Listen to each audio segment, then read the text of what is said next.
ज्ञानोबराय सांगतात की ज्ञान पैगा बरवे जरी मणी आथे आणावे तरी संताया भजावे सर्वस्वेशी. काय सांगतात माऊली? ते ज्ञान पैगा बरवे. हे ज्ञान कसं आहे? आता ते ज्ञान म्हणजे कुठलं ज्ञान आपण बघू. पण ते म्हणतात ते ज्ञान कसं आहे? पैगा बरवे. ते बरव आहे म्हणतात, शुद्ध आहे म्हणतात. अर्जुना, तुला हे असं जर ज्ञान तुला जाणायचं असेल, अनुभवायचं असेल, अर्जुनाच्या माध्यमातनं भगवंत आपल्याला सांगतात आणि तेच भगवान माऊली ज्ञानोबाराय ज्ञानेश्वरीच्या माध्यमातनं आपल्या सगळ्यांना सांगतात. ते म्हणतात की हे ज्ञान तुम्हाला अनुभवायचं असेल, त्या ज्ञानाला तुम्हाला जाणून घ्यायचं असेल तर काय करावं? एकच गोष्ट करावी, तरी संताया भजावे सर्वस्वेशी. संतांची सेवा करावी. आता संतांची सेवा करावी, इथे संत या शब्दाचा अर्थ आहे सद्गुरूंची सेवा करावी. माऊलींना संत या शब्दाचा अर्थ सद्गुरू असा अभिप्रेत आहे इथे. आणि ते म्हणून म्हणतात कारण भगवंत अर्जुनाचे सद्गुरू आहेत आणि म्हणून ते सांगतात की अर्जुना काय कर? सद्गुरूंची सेवा कर. असा या ओवीचा सरळ आणि साधा अर्थ आहे. कसा अर्थ आहे की जर ज्ञानाच्या प्रांतामध्ये प्रवेश करायचा असेल, म्हणजे ते ज्ञान अनुभवायचं असेल, कुठलं ज्ञान? जे ज्ञान शुद्ध ज्ञान आहे, बर्व ज्ञान आहे, असं ज्ञान त्याचा अनुभव घ्यायचा असेल तर अर्जुना काय कर? संताया भजावे सर्वस्वेशी. संतांची सेवा कर असं भगवंत अर्जुनाला सांगतात. पांडुरंग परमात्म्याला वंदन, सर्व संतांना वंदन, विश्ववंदनीय असणाऱ्या माझ्या सद्गुरूंना वंदन, आपल्या सर्वांच्या हृदयस्थ असणाऱ्या भगवंताला वंदन. वचन ऐका कमळापती, माझी रंकाची विनंती, कर जोडितो कथे काळी, आपण असावे जवळी. भगवान माऊली ज्ञानोबाराय सांगतात ते ज्ञान पैगा बरवे जरी मणी अथी आणावे तरी संताया भजावे सर्वस्वेशी. म्हणजे सद्गुरूंची सेवा कर असं म्हणतात. परमार्थामध्ये सद्गुरूंची फार मोठी गरज आहे. किंबहुना सद्गुरूंच्या शिवाय परमार्थ पूर्णच होत नाही. त्यांच्या कृपेशिवाय, त्यांच्या कृपा आशीर्वादाशिवाय परमार्थ हा पूर्णच होत नाही. आणि म्हणून सद्गुरूंची परमार्थामध्ये खूप मोठी गरज आहे. कशी गरज आहे विचारेल कोणतरी? कशी गरज आहे? बघू आपण कशी गरज आहे. एक टोक येण्याचं आहे आणि दुसरं टोक हे जाण्याचं आहे. एक टोक येण्याचं आहे आणि दुसरं टोक जाण्याचं आहे. या दोन टोकांच्या मध्ये काही अंतर आहे आणि त्या अंतरालाच आपण जीवन असं म्हणतो, त्या अंतरालाच आपण आयुष्य असं म्हणतो. येण्याचं एक टोक, जाण्याचं एक टोक, मधलं जे अंतर आहे त्या अंतरालाच आपण आयुष्य असं म्हणतो. आणि हे आयुष्य जगत असताना, हे जीवन जगत असताना आपल्या सर्वांना, माझ्यासह आपल्या सर्वांना काही अनुभव येतात. आणि ते अनुभव कसले असतात?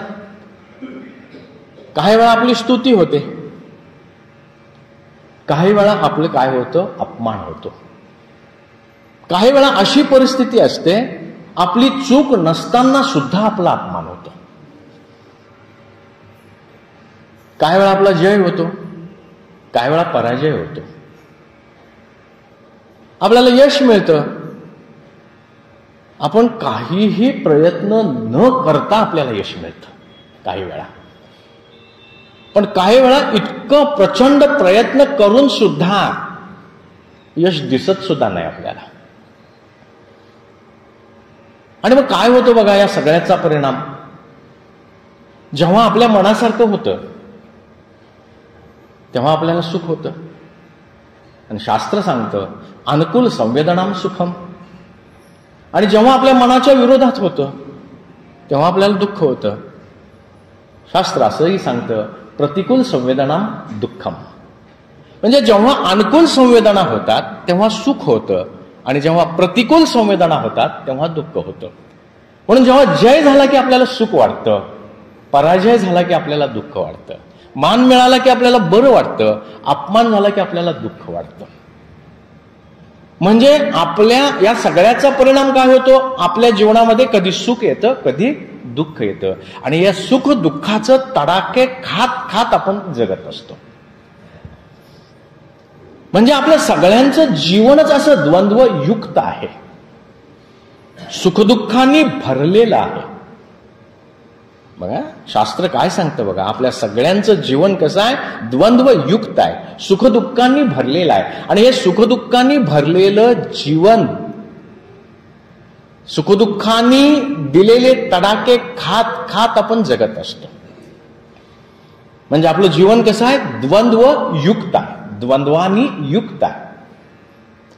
शास्त्र पुढे जाऊन आणखीन सांगतं, जरी आपलं जीवन द्वंद्वयुक्त असलं, द्वंद्वानी जरी युक्त असलं, भरलेलं असलं, तरी आपल्या या द्वंद्वयुक्त जीवनाच्या मुळाशी, नीट आहे का, हे आपलं जीवन जरी द्वंद्वानी भरलेलं असलं तरी या द्वंद्वयुक्त जीवनाच्या तळाशी किंवा मुळाशी द्वंद्व मुक्त असं एक तत्व आहे. आणि त्या तत्वालाच आत्मा असं म्हणतात, आणि त्या तत्वालाच विठ्ठल असं म्हणतात. मी आत्ताच म्हणलं की त्या तत्वाला काय म्हणतात? जे द्वंद्व मुक्त असं जे तत्व आहे त्याला आत्मा असं म्हणतात, त्यालाच विठ्ठल असं म्हणतात. काया ती पंढरी, आत्मा तो विठ्ठल. आणि हे विठ्ठल कसे आहेत? हा आत्मा कसा आहे? शास्त्र ते सांगतं की तो आत्मा नित्य प्राप्त आहे. आता नित्य प्राप्त आहे म्हणजे काय? आपला विषय चाललाय परमार्थामध्ये सद्गुरूंची गरज का आहे, हा विषय चाललाय. हा आत्मा कसा आहे? नित्य प्राप्त आहे. आता नित्य प्राप्त आहे म्हणजे कसं आहे? तर जागृती, स्वप्न आणि सुषुप्ती तिन्ही जीवाच्या अवस्था आहेत. जीव म्हणजे आपण, आपल्या ह्या 3 अवस्था आहेत. आपण आता जागे आहोत, संध्याकाळी आपण झोपतो, आणि गाढ झोपेनंतर आपल्याला स्वप्न लागतं. या 3 अवस्था आहेत आपल्या. या 3 अवस्थेमध्ये तो आत्मा आपल्या बरोबर आहे. म्हणजे 3 अवस्थेमध्ये तो विठ्ठल आपल्या बरोबर आहे. आता कसं, ज्यांनी शास्त्र ज्यांना माहित आहे त्यांना माहित आहे ते, पण ज्यांना शास्त्र माहित नाही त्यांच्यासाठी हे 3 अवस्थेमध्ये विठ्ठल आपल्या बरोबर कसा असतो? आता आपण जागे आहोत, त्याच्याच सत्तेवरती आपण ऐकतो, त्या आत्म्याच्या सत्तेवरच आपण बोलतो, त्या आत्म्याच्या सत्तेवरच आपण इथे बसलोय. म्हणजे त्या विठ्ठलाच्या सत्तेवरच आपण हे सगळं करतो जागेपणी, म्हणून तो जागेपणी आपल्या बरोबर आहे. झोप लागली की आपल्याला जागे झालं की वाटतं मला गाढ झोप लागलेली, मला अनुभव येतो ना त्याचा. मला हा अनुभव कुणाच्या याच्यावरती येतो? तर त्या विठ्ठलाच्या सत्तेवरतीच येतो. म्हणजे तो झोपेमध्येही माझ्या बरोबर आहे, आणि स्वप्न तर आपल्याला आठवतच असतं, तेही त्याच्याच सत्तेवरती, म्हणून तो स्वप्नामध्ये सुद्धा असतो. आणि म्हणून शास्त्र सांगतं की विठ्ठल कसे आहेत? नित्यप्राप्त आहेत. म्हणून तर महाराज म्हणले, जे ते जातो ते ते तू माझा सांगाते. संतांचं बोलणं खूप सोपं असतं, कारण आणि ते शास्त्राला धरून असतं. पण ते म्हणतात की जे ते जातो ते ते तू माझा सांगाती. सांगाती म्हणजे तू नेहमीच माझ्या जवळ आहेस. तू माझ्या नेहमी जवळ असल्यामुळे तुला शोधायला मला कुठे दूर जावं लागत नाही. म्हणून ते पुढे म्हणाले, न लगती सायास जावे वनांतरा, सुखी येतो घरा नारायण. पुढे काय करायचं ते त्यांनी सांगितलं. ठाईचं बैसोनी कर एक चित्त, पुढे साधना सांगितली. म्हणजे तो विठ्ठल कसा आहे? आपल्या जवळ आहे, त्याला शोधायला कुठेही जावं लागत नाही, तो जवळच आहे. आणखीन कसा आहे विठ्ठल? तो स्वतः सिद्ध आहे. आता स्वतः सिद्ध या शब्दाचा अर्थ काय? तर विठ्ठलाला प्राप्त करून घेण्यासाठी कुणा मध्यस्थाची गरज पडत नाही. ते गाराणं घालावं लागत नाही बरं का. हे गाराणं जरा शब्द मला आता कोकणात गेल्यामुळे कळाला, तिथे सगळा गाराण्याचाच परमार्थ आहे सगळा. असं गाराणं काही घालावं लागत नाही बरं का त्याला. ते मध्यस्थाची काही गरज पडत नाही. मग सद्गुरूंची गरज काय? तो स्वतः सिद्ध आहे, तो नित्यप्राप्त आहे, आणि त्याला प्राप्त करून घेण्यासाठी कोणा मध्यस्थाची गरज पडत नाही, मग परमार्थामध्ये सद्गुरूंची गरज काय? प्रश्न आहे ना.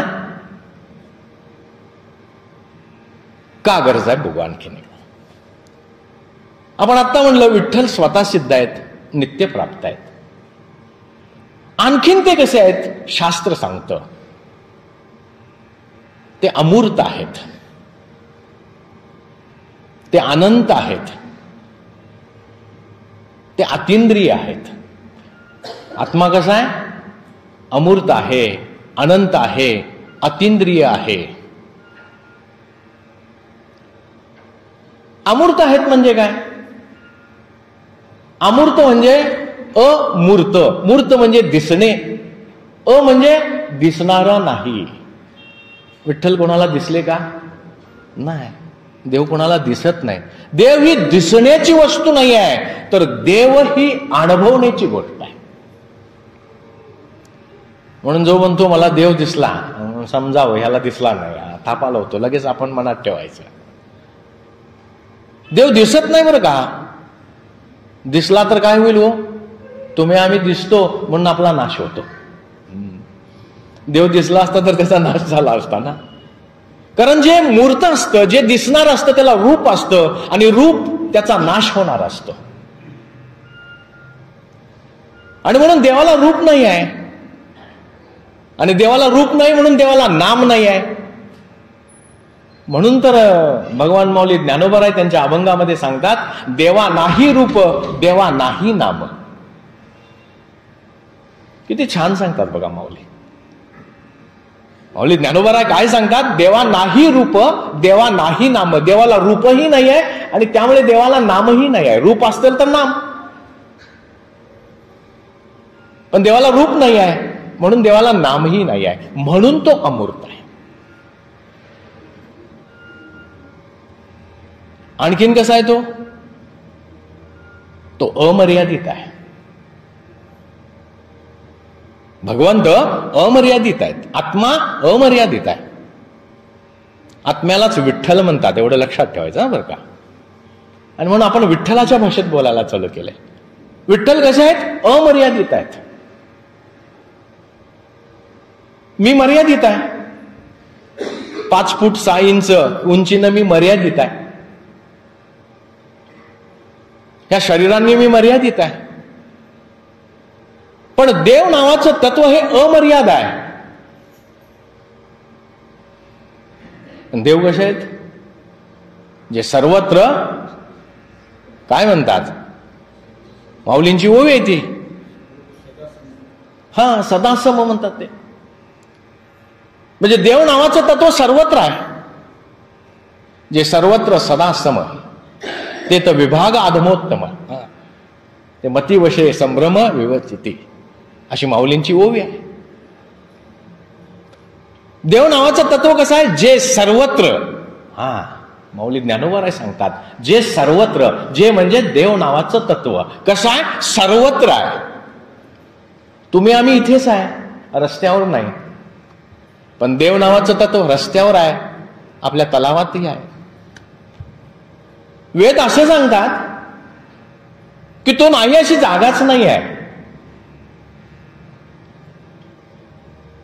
कारण भरला घनदाट हरी दिसे. तो सगळीकडे घनदाट भरून उरलेला आहे. आणि हे देवांचं ऐश्वर्य आहे. जे 6 गुण आहेत ना, षडगुण म्हणतात, त्या षडगुणातलं हे शेवटचं जो गुण आहे त्याला ऐश्वर्य म्हणतात. हे देवांचं ऐश्वर्य आहे की ते सर्वत्र आहेत. पण तुम्ही आम्ही मात्र इथेच आहोत. मग ते कुठे नाहीत? ते नाहीत अशी जागाच नाही. एकाने विचारलं विवेकानंदांना,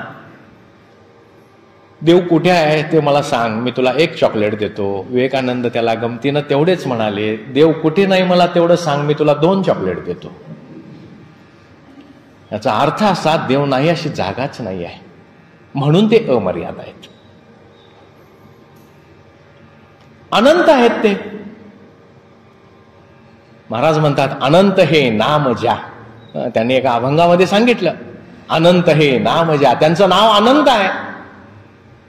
अनंत का नाम आहे त्यांचं? याचं उत्तर असं आहे, ते अमर्याद आहेत, त्यांचा अंत लागत नाही म्हणून ते अनंत आहेत. बघा, आणि शेवटी ते सांगतं, शास्त्र सांगतं, ते अतींद्रिय आहेत. अतींद्रिय या शब्दाचा अर्थ आहे विठ्ठल नावाचं तत्व, आत्मा नावाचं तत्व कोणत्याही इंद्रियांनी अनुभवाला येत नाहीये. डोळ्यांनी त्याला बघता येत नाही, कानाने त्याला ऐकता येत नाही, वाणीने त्याला बोलता येत नाही, मनाने त्याला जाणता येत नाही, बुद्धीनं तो कसा आहे त्याचा अनुमान करता येत नाही. आणि आपल्याला या सगळ्या गोष्टींची सवय आहे लौकिक जीवनामध्ये. आणि म्हणून ही यातली कुठलंच इंद्रिय देव नावाच्या तत्वाला अनुभवायला उपयोगी पडत नाही. म्हणून देव कसा आहे? अतींद्रिय आहे. मनबुद्धीच्या पलीकडे तो आहे. जिथे मन आणि बुद्धी थांबते त्याच्या पुढे देवाचा प्रवेश सुरू होतो. आणि आपल्याला सगळ्या गोष्टी मनबुद्धीने करायची सवय झालेली आहे. आणि इथे मनबुद्धीचा काहीही उपयोग होत नाही, म्हणून तो अतींद्रिय आहे. अमूर्त आहे, अमर्याद आहे, अनंत आहे आणि अतींद्रिय आहे. मग असा देव असेल तर माझ्यासारख्या अहंकारी माणसाला देवापर्यंत कसं पोचता येईल? इथे कशाचाच उपयोग होत नाही. होतो का? मनाचा नाही उपयोग, बुद्धीचा नाही उपयोग, वाणीचा उपयोग होत नाही, माझ्या डोळ्यांचा उपयोग होत नाही, कशाचाही उपयोग होत नाही. मग माझ्यासारखा अशा अहंकारी माणूस तिथे पण पोचू शकत नाही.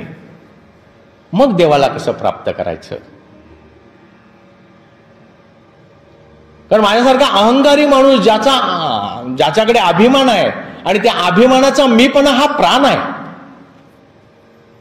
असा ज्याच्याकडे अभिमान आहे, अहंकार आहे, असा अभिमानी आणि अहंकारी मनुष्य तिथेपर्यंत पोचू शकत नाही. मग देवाकडे पोचायचं कसं? सोपं उत्तर आहे, ज्यांनी त्याला प्राप्त करून घेतलाय त्यांच्याकडे जायचं. जे त्या आत्मानंदामध्ये डुंबत आहेत त्यांच्याकडे जायचं. आणि त्यांनी त्याला कसा प्राप्त करून घेतला ते ऐकून घेण्यासाठी त्यांची सेवा करायची. आणि मग सेवा केली की ते प्रसन्न होतात, आणि प्रसन्न झाले की मार्ग सांगतात. असं मार्ग सांगणारे कोण? आणि ते म्हणजे सद्गुरू. आणि सद्गुरूंच्या शिवाय हे कुणी सांगू शकत नाही. म्हणून परमार्थामध्ये सद्गुरूंची गरज आहे. कळलं? कारण भगवंताला प्राप्त करून घेणार ते एकच सद्गुरू नावाचं तत्व, गुरु नावाचं तत्व. ह्यांनी देवाला प्राप्त करून घेतलेलं असतं. नाही नाही, ते तेच झालेले असतात. मी चिहुनी पांडवा करती माझी सेवा. आणि म्हणून कुणीही काही म्हटलं तरी डॉक्टर काका श्रीकृष्णच आहेत बरं का. ते नकली श्रीकृष्ण नाहीत, ते असली श्रीकृष्णच आहेत. आणि म्हणून तुमचं माझं भाग्य की आपण श्रीकृष्णाच्या संगतीत आहोत. ते असली श्रीकृष्ण आहेत. आणि म्हणून त्यांच्या संगतीमध्ये राहायचं. आणि त्यांच्या संगतीमध्ये जर राहिलो तरच ते मार्ग सांगतात की भगवंताला कसं प्राप्त करून घ्यायचं, त्याला कसा अनुभवायचा. म्हणून परमार्थामध्ये सद्गुरूंची गरज आहे. मग सद्गुरू कोणाला म्हणायचं? सद्गुरूंची गरज आहे परमार्थामध्ये, आपल्याला कळलं.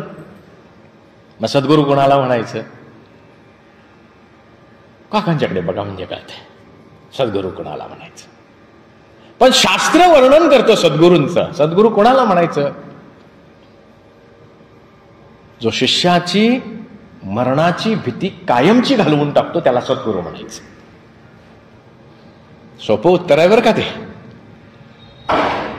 शिष्याची मरणाची भीती कायमची घालवून टाकतो, प्रवचनापुरती नव्हे. काकाजी सांगतात प्रवचनामध्ये कुणाला मरणाची भीती वाटत नाही, पण दार सोडलं की मरणाची भीती वाटायला चालू होते. शिष्याची मरणाची भीती जो घालवून टाकतो कायमची, त्याला सद्गुरू म्हणावं. आणि असे सद्गुरू कसे असतात? ते वाऱ्याला पण ऐकायचं आहे ना, म्हणून ते आले. असे सद्गुरू कसे असतात? शब्द ज्ञाने पारंगतू ब्रह्मानंदे सध्या डुल्लतू शिष्य प्रबोधिनी समर्थू यथोचित निज भावे.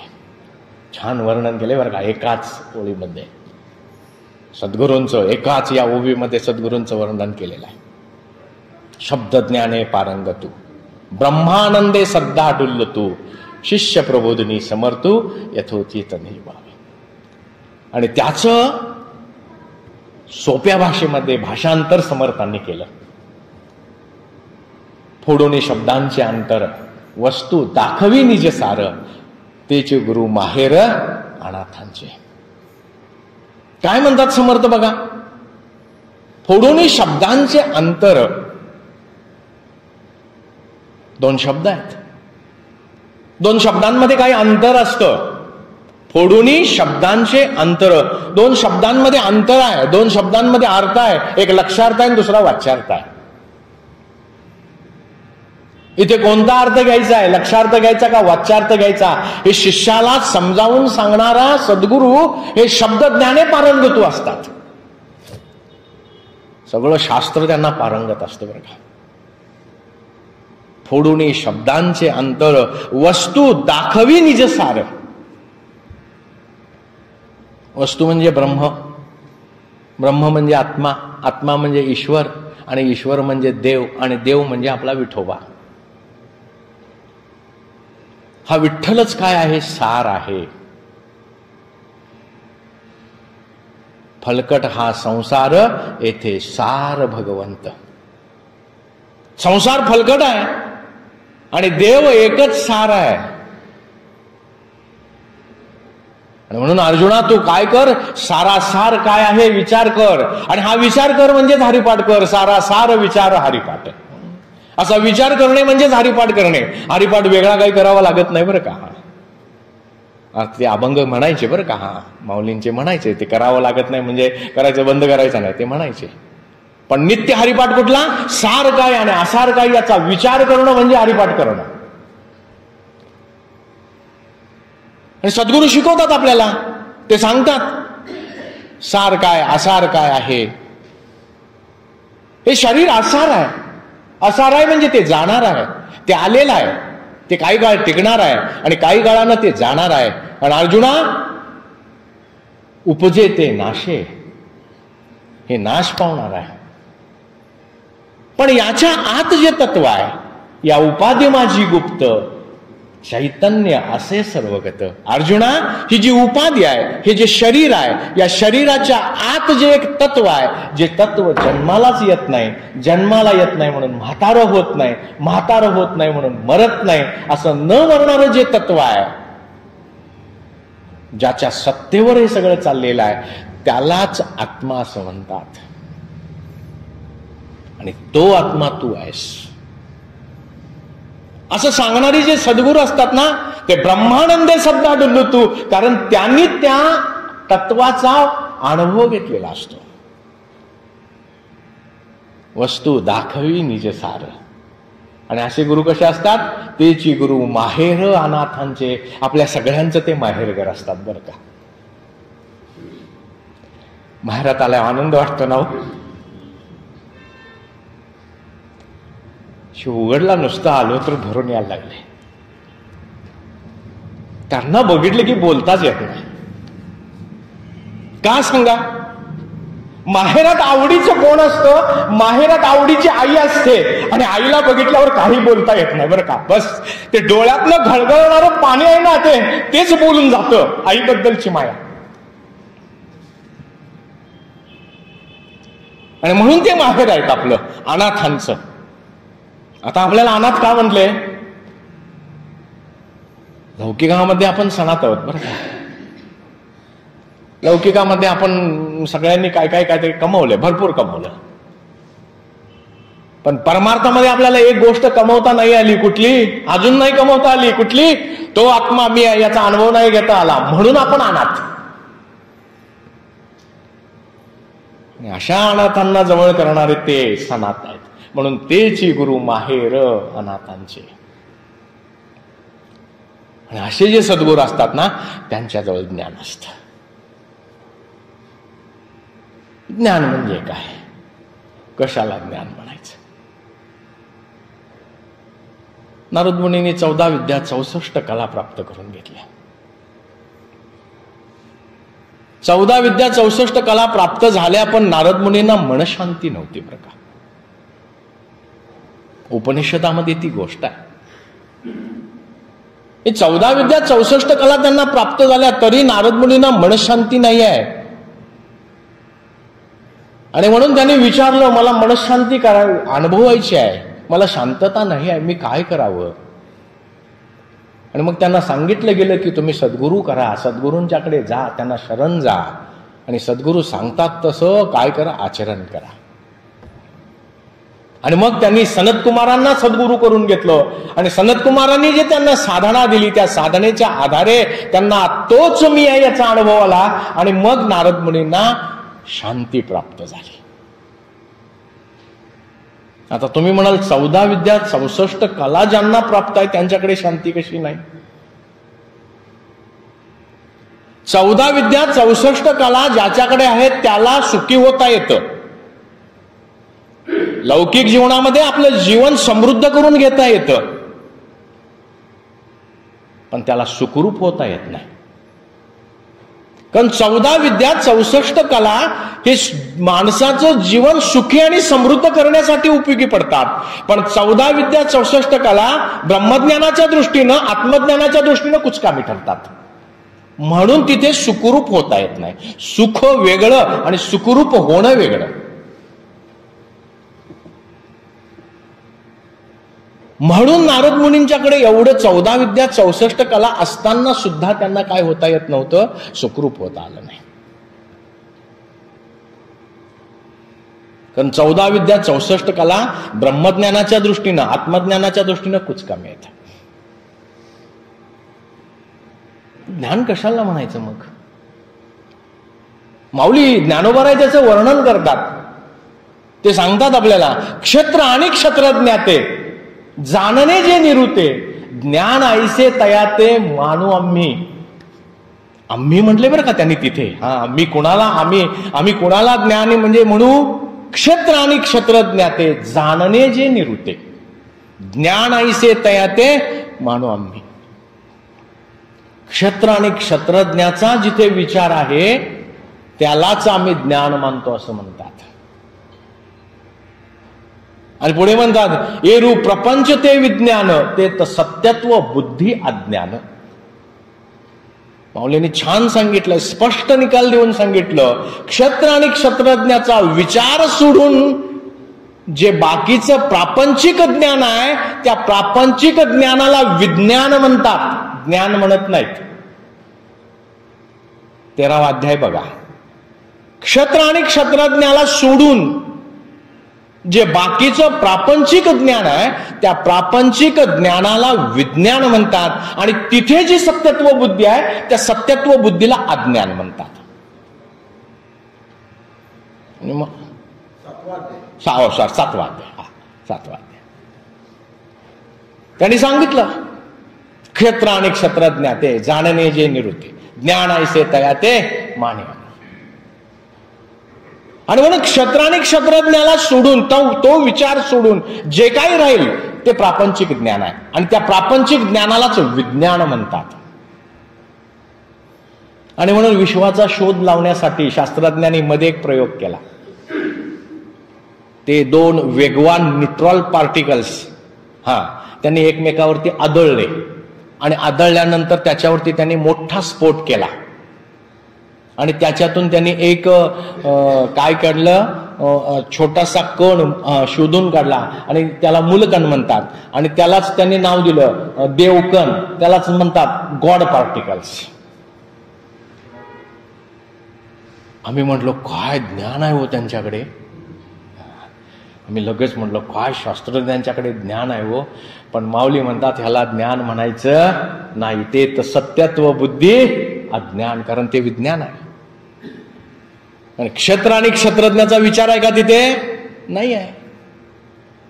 आणि म्हणून माऊलींच्या भाषेमध्ये ते काय आहे? ज्ञान नाही आहे, ते विज्ञान आहे, ती माहिती आहे.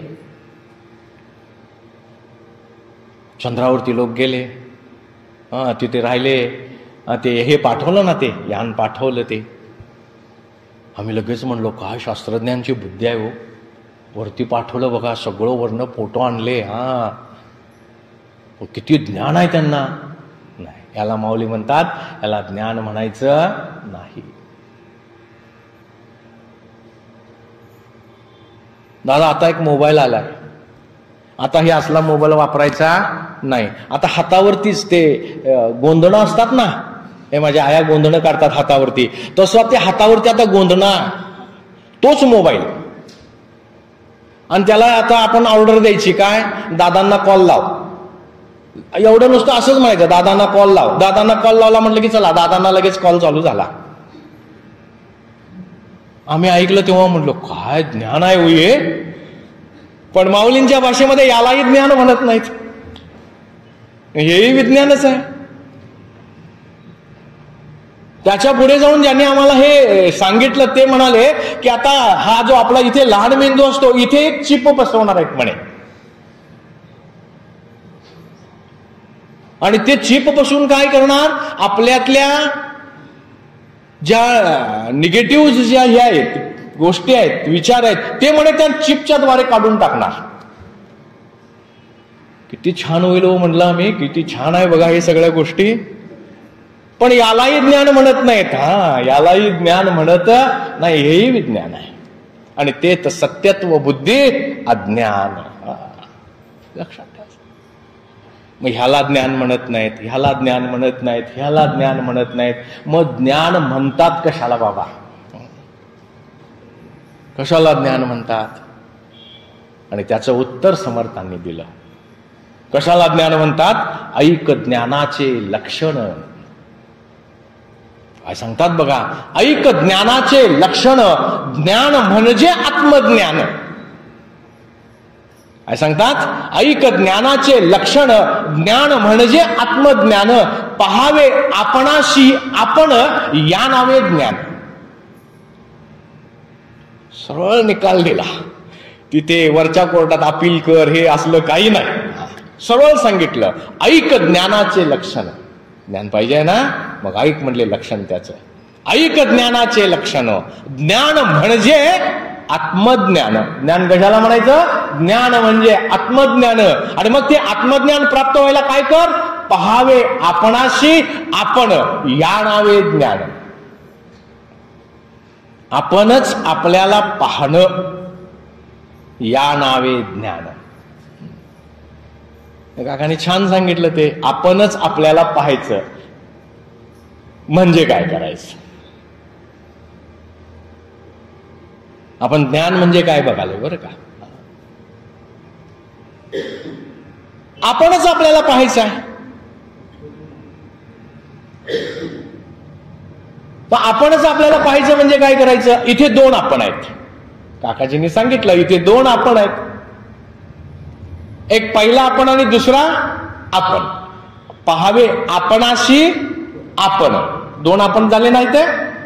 मग पहिला आपण कोण आणि दुसरा आपण कोण? तर इथे पहिला जो आपण आहे त्याला आत्मा म्हणतात, आणि जो दुसरा आपण आहे त्याला जीव म्हणतात. म्हणून सद्गुरूंकडे जायचं असतं बरं का. पहिला आपण कोण आहे? आत्मा आहे. आणि म्हणून दुसरा आपण कोण आहे? जीव आहे. मग या जीवानं हा आत्मा बघायचा आणि बघून तो मी आहे याचा अनुभव घ्यायचा, यालाच ज्ञान म्हणतात. म्हणजे जीवानं शिवाशी ऐक्य करायचं. हे प्रवचनकार सांगतात जीवाचं आणि शिवाचं ऐक्य झालं पाहिजे. अरे बाबा, पण जीवाचं आणि शिवाचं ऐक्य झालं पाहिजे म्हणजे जीव आणि शिव म्हणजे काय? तर जीव हा पहिला, दुसरा आपण, आणि शिव म्हणजे आत्मा, म्हणजे विठ्ठल, म्हणजे काय असेल ते सगळं. मग महादेव म्हणा, दत्त म्हणा, काय असेल ते सगळं याला म्हणतात आत्मा. तो पहिला आपण. या जीवानं आत्म्याला, विठ्ठलाला पाहायचं आणि पाहून तो मी आहे याचा अनुभव घ्यायचा, याला म्हणतात ज्ञान. आणि असं ज्ञान प्राप्त होणं सगळ्यात गरजेची गोष्ट आहे. म्हणजे जोपर्यंत तो जीव हा आत्म्याला पाहत नाही आणि तो मी आहे याचा अनुभव घेत नाही, तोपर्यंत ज्ञानप्राप्ती झाली असं म्हणता येत नाही. लक्षात आलं का बघा. मग मोठे मोठे जरी भक्त होऊन गेले तरी सुद्धा त्यांना ज्ञान प्राप्त करून घ्यावंच लागलं.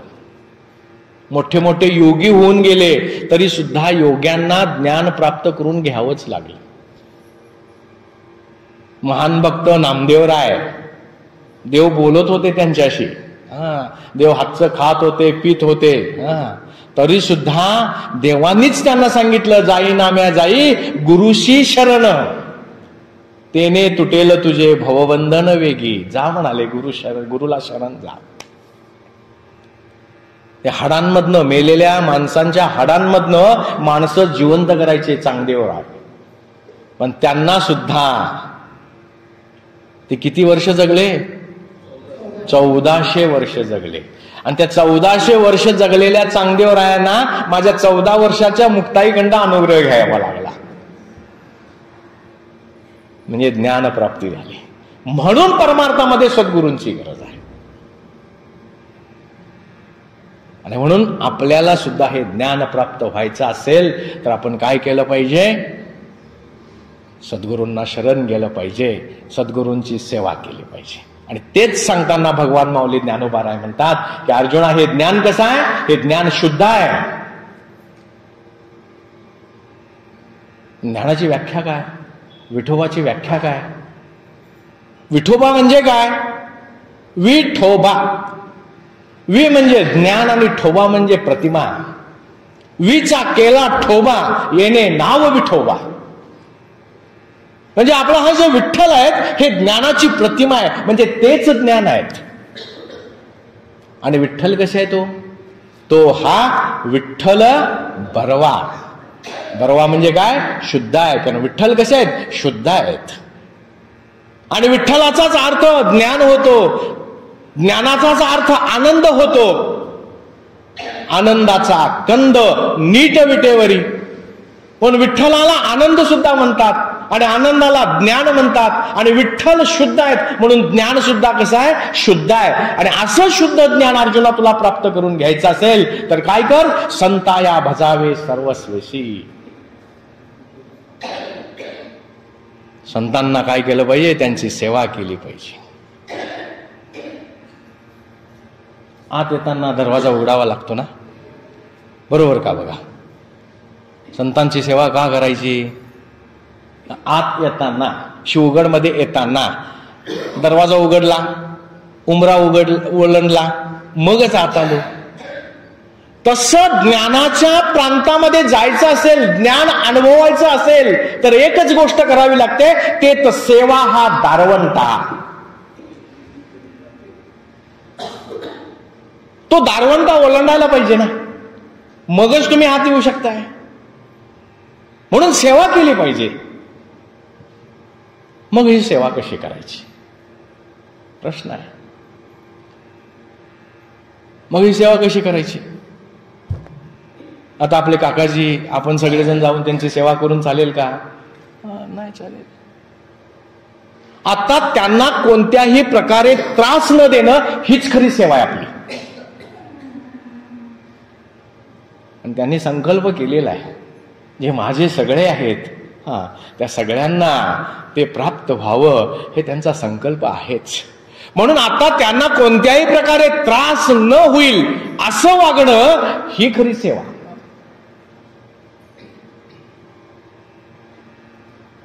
कशी सेवा करायची? माऊली ज्ञानोबारायांनी त्याचं उत्तर दिलेलं आहे. कशी सेवा करायची? स्वामीची ये मनोभाव्या न चुकेजे हेची परमसेवा. माऊलीने किती छान सांगितले बघा. कशी सेवा? कुठली सेवा? स्वामीचे ये मनोभावा न चुकेजे हेची परमसेवा. म्हणजे स्वामीच्या मनाप्रमाणे वागणं, न चुकता वागणं हीच परमसेवा आहे म्हणतात. मग आता काकाजींच्याकडे जाऊन त्यांना त्रास द्यायची काय गरज आहे का? आणि मग कसं वागलं पाहिजे, कसं जगलं पाहिजे त्यांनी आपल्याला सगळ्यांना सांगून टाकलेलं आहे. आणि म्हणून तशी सेवा करायची. मग अशी सेवा किती प्रकारे करता येते. आता सेवा कशी करायची कळलं. सद्गुरूंना जे जे आवडेल ते ते जगणं आणि वागणं ही खरी सेवा आहे. अगदी सोप्या भाषेत सांगायचं झालं तर सद्गुरूंना जे आवडतं तसं जगणं आणि वागणं ही सेवा. मग अशी सेवा किती प्रकारे करता येते. अशी सेवा आपल्याला 4 प्रकारे करता येते. पहिली देहानं करता येते. याला म्हणतात स्थूल सेवा. मग ते त्याच्यामध्ये आलं, सद्गुरूंचे पायचे पण हे आलं, हे सगळं आलं त्याच्यामध्ये. पण सद्गुरूंना काय आवडतं. त्यांना पाय चेपलेला आवडत नाहीत बरं का. त्यांना पाय चिपून घेणं आवडत नाही, त्यांची गरज नाही बरं का ती. मग त्यांचे पाय चेपायचे का नाही, चेपायचे. हा, कारण ती आपली गरज आहे. ती आपली गरज आहे. तुम्ही पाय चेपला काय नाही चेपला काय त्यांना काही फरक पडत नाही. मला मात्र फरक पडतो. प्रवचन झाल्यावरती तुम्ही नाही पाया पडला तर मला फरक पडतो. त्यांना काही फरक पडत नाही. तुम्ही पायाला त्यांच्या हात लावला काय नाही लावला काय. का. आनंदाचा कंद. ते आनंदाचा कंदच आहेत ते. विठ्ठलाला काय राग आहे का हो. आमच्या मुरगुडमध्ये किती लोक आहेत, माफ करा बरं का, माझी कोणावर टीका नाही. किती जण आले, त्यांना राग आहे का विठ्ठलाला. ते बघून घेतो काय बोलले का नाही, कोणालाच काय का नाही बोलले. आनंदाचा कंद. ते त्या आनंदामध्ये डुल्लतच आहेत, त्या ब्रह्मानंदामध्ये ते डुल्लतच आहेत. त्यामुळे त्यांना काय गरज नाही आहे.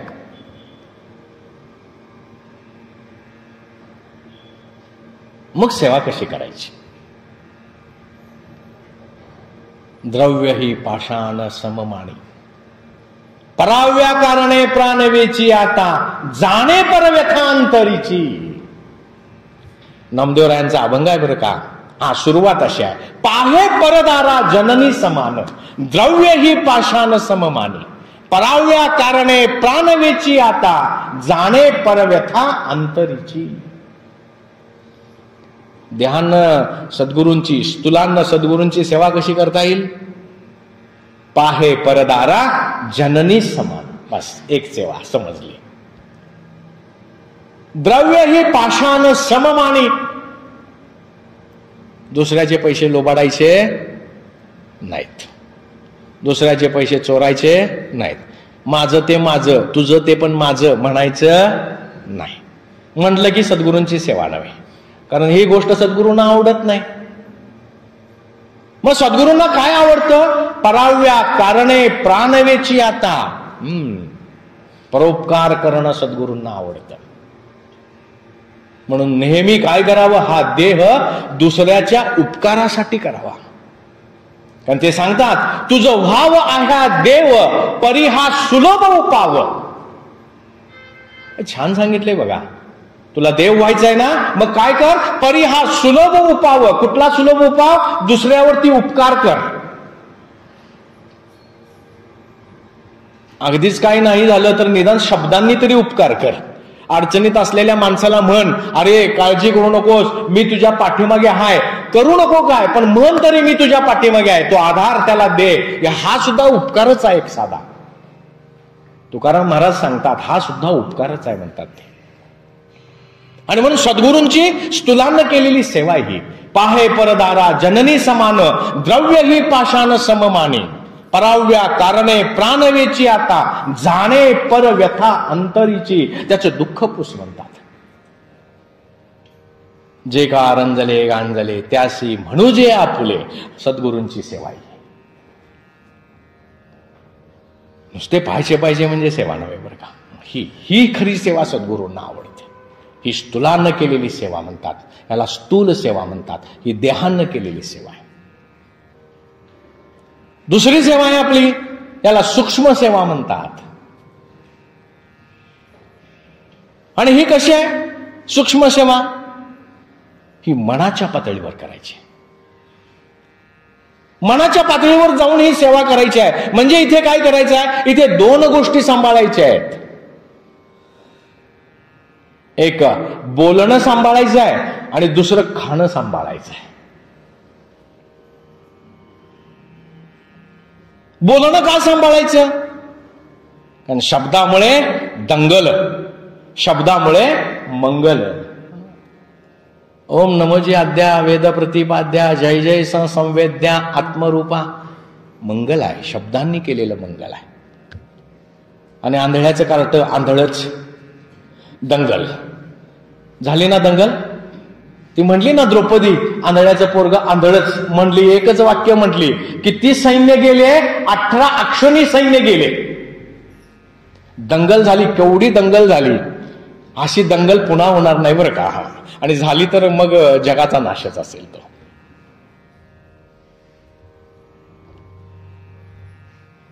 म्हणून जीभ सांभाळली पाहिजे. स्वतःची जीभ सांभाळणं, दुसऱ्याचं मन दुखावेल असं न बोलणं, ही सुद्धा सद्गुरूंची सेवाच आहे.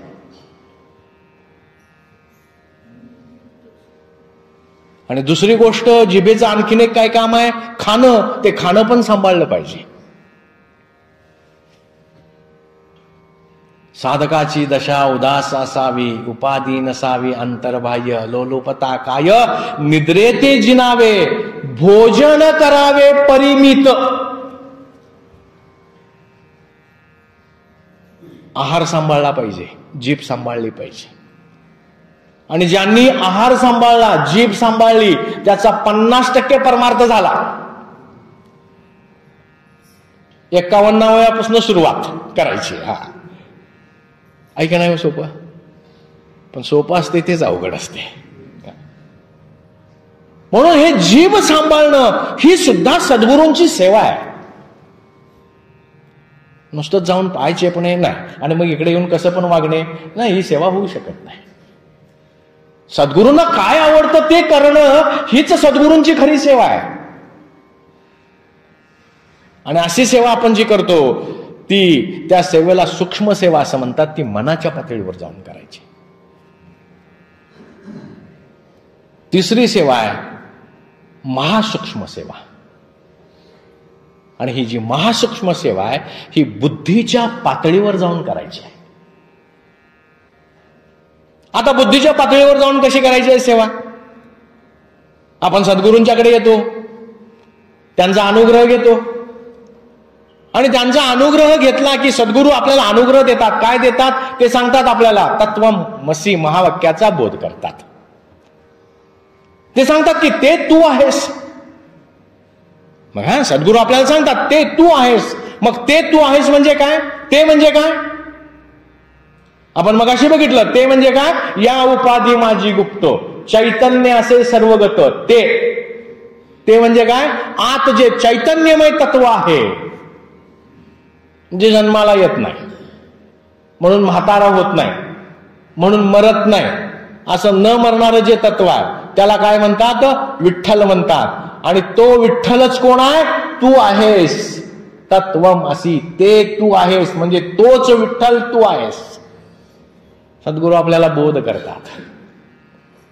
म्हणजे मी कोण आहे? मी हा दिसणारा देह नाही आहे, तर मी या देहाच्या आत असणारं जे तत्व आहे, ज्याला आत्मा म्हणतात, तो आत्मा मी आहे. याचा सतत विचार करणं, याला म्हणतात बुद्धीनं केलेली सेवा.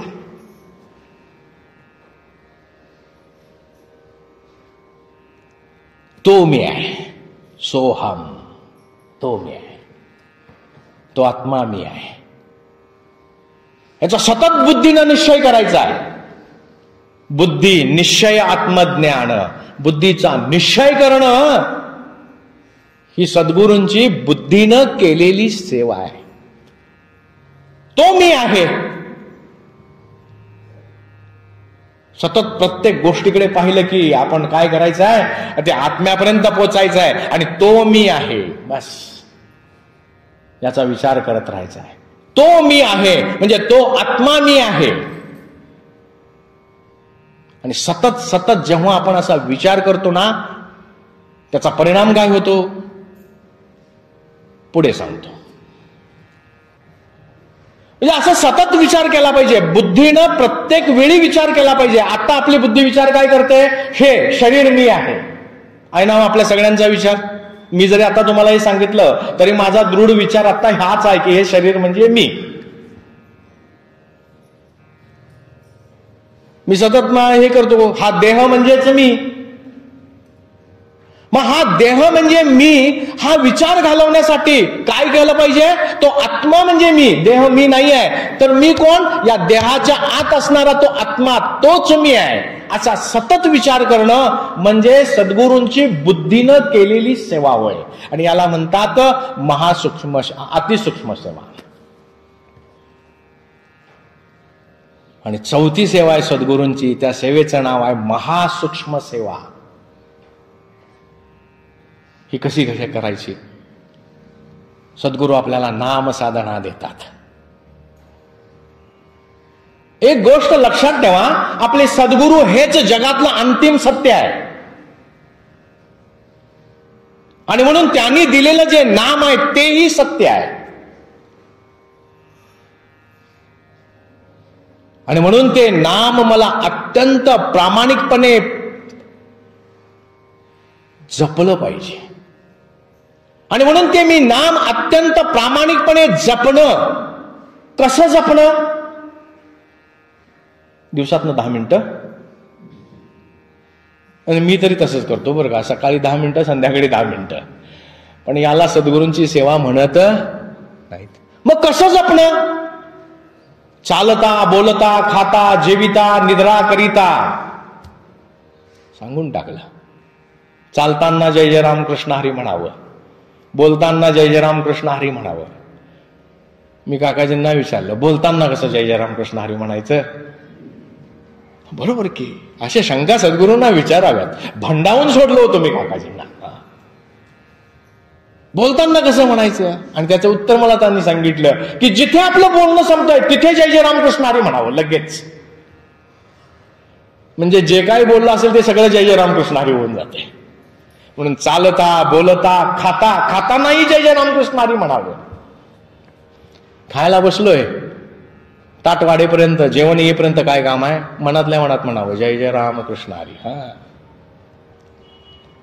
आता ते जय जय राम कृष्ण हरी म्हणत खाल्लं ना आपण, तर खाण्या अगोदर आपली वृत्ती बदलून जाते बरं का.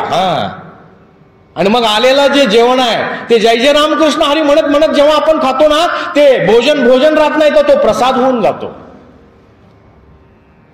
म्हणून खातानाही जय जय राम कृष्ण हरी म्हणावं आणि झोपतानाही जय जय राम कृष्ण हरी म्हणत म्हणत झोपावं. ह्यांनी काय होतं बघा, अशी सद्गुरूंची जेव्हा आपण सेवा करतो ह्यांनी काय होतं बघा. चालताना जय जय राम कृष्ण हरी म्हटलं तर काय होतं बघा.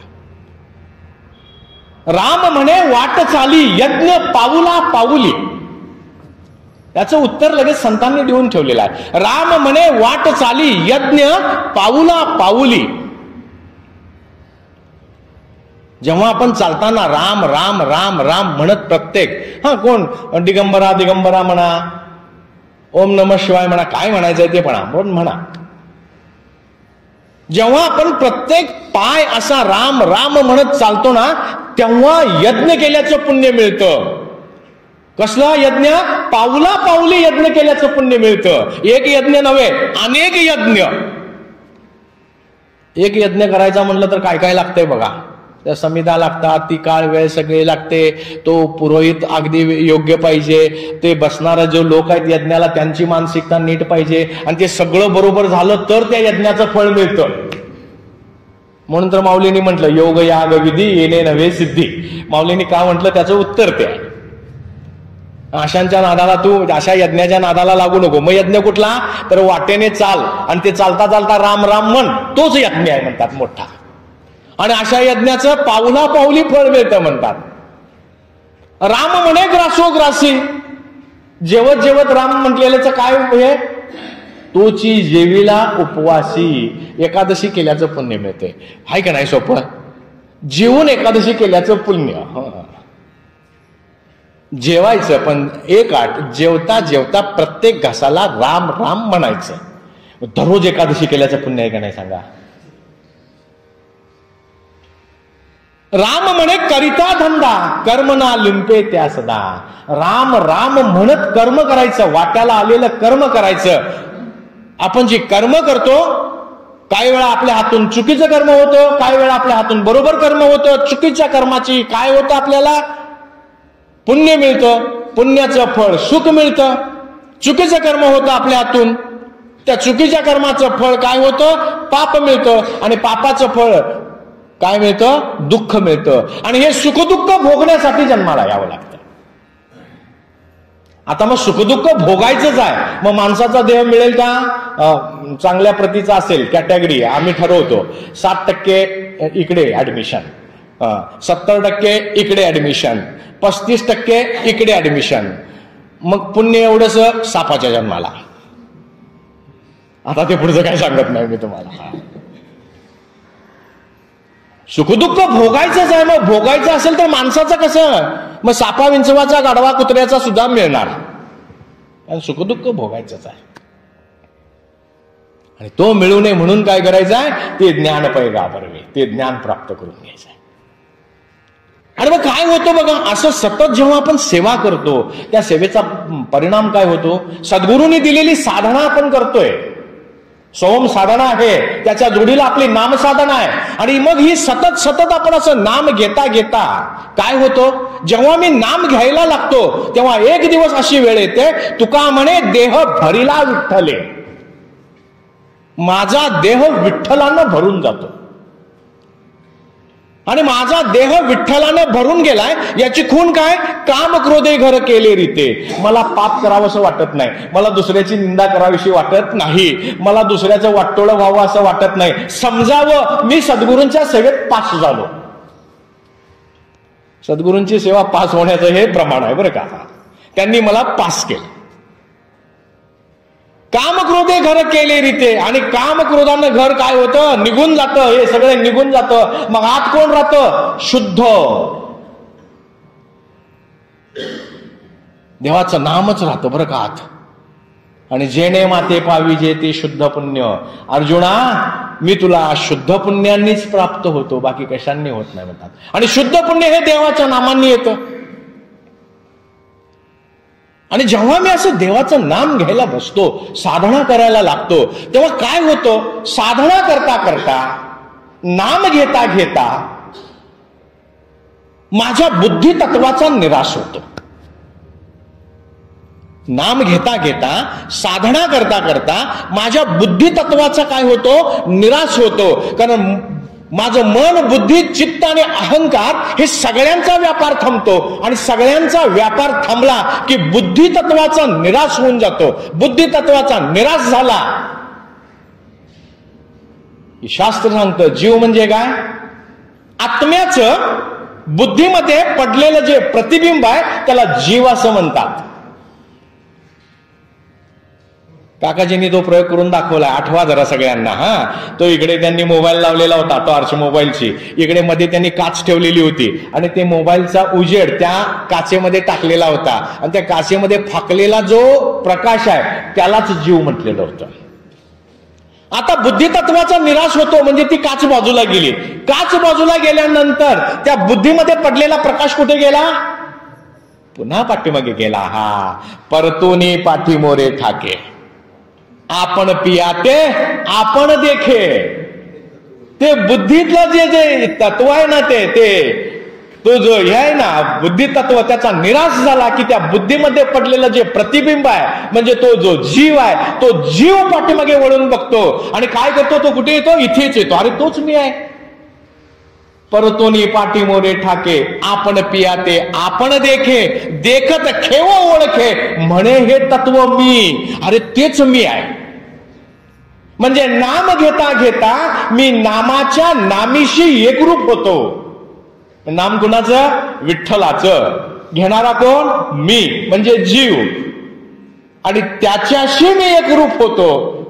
अरे तोच मी आहे. जेव्हा मी एकरूप होतो ना, तेव्हा मला अनुभव येतो, अरे तोच मी आहे. बस यालाच म्हणतात ज्ञान. आणि अशी ज्ञानप्राप्ती होते. आणि अशी ज्ञानप्राप्ती व्हायची असेल तर सद्गुरूंची काय लागते? कृपा लागते. म्हणून अर्जुना काय कर, ते ज्ञान कसं आहे? शुद्ध आहे. ते ज्ञान पैगा बरवे झरी मनी हाती आणावे. तुला त्याच्यात जायचं आहे ना, ते अनुभवायचं आहे ना, मग काय कर, संताया भजावे सर्वस्वशी. आणि अशी ज्ञानप्राप्ती आपल्या सगळ्यांना व्हावी, माझ्यासह आपल्या सर्वांना व्हावी, अशी त्यांच्या चरणी प्रार्थना करतो. झालेली सेवा माझ्या विश्ववंदनीय सद्गुरूंच्या चरणी अर्पण करतो आणि सेवेला पूर्णविराम देतो. पुंडलिक वरदा हरी विठ्ठल.